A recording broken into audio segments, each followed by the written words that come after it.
Ada sebuah buku yang sangat menggugah saya, yaitu buku yang berjudul The Winner Takes All, atau terjemahan bebasnya adalah Pemenang Mengambil Semuanya. Dalam buku tersebut dikatakan anak muda di tahun 80-an banyak yang kaya. Namun di tahun 90-an anak muda yang kaya lebih sedikit dibandingkan yang tahun 80-an. Lalu di tahun 2000 lebih sedikit lagi yang kaya dibandingkan dengan tahun 90-an. Dan sekarang di tahun 2019 ini anak muda yang kaya dibandingkan dengan satu dekade sebelum ini lebih sedikit lagi yang kaya. Karena apa?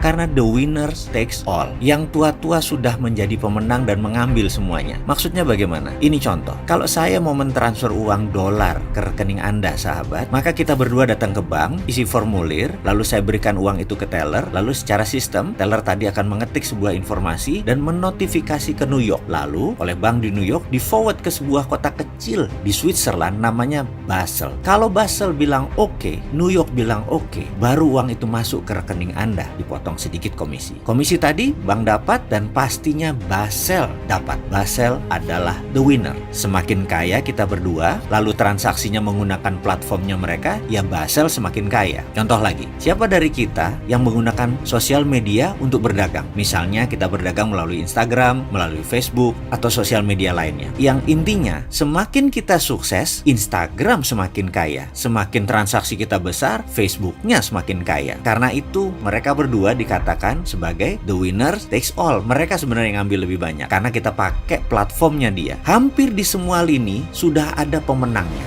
dan pemenang tersebut sudah mengambil semuanya atau setidaknya mayoritas. Yang jadi pertanyaan mendasar dari itu semua adalah, apakah dengan sistem yang ada saat ini, sistem IMF, sistem inflasi, sistem keuangan negara, sistem currency, sistem internet, sistem digital komunikasi, dengan semua sistem tersebut kemiskinan hilangkah dari muka bumi? Apakah jarak orang kaya dengan orang miskin semakin mendekat atau hilang, atau malah berjarak semakin jauh? Setahu kita, malahan yang super kaya semakin kaya dan yang miskin susah sekali menjadi sejahtera. Artinya apa? Artinya the system doesn't work. Artinya sistemnya tidak bekerja. Artinya sistemnya salah. Yang jadi pertanyaan berikutnya, mengapa sudah tahu salah kok masih dipertahankan, masih digunakan, bahkan masih diagung-agungkan, masih dilindungi dengan peraturan-peraturan sebuah negara? Kita seharusnya menciptakan sesuatu yang baru, yang lebih baik lagi untuk kemanusiaan. Ayo anak muda Indonesia, ini masanya kita berjaya. Kita tidak usah pakai lagi platform yang tua-tua itu. Kita harus punya cara yang lebih baik dari yang sudah ada. Kita tantang sistem mereka dengan sistem kita. Selamat datang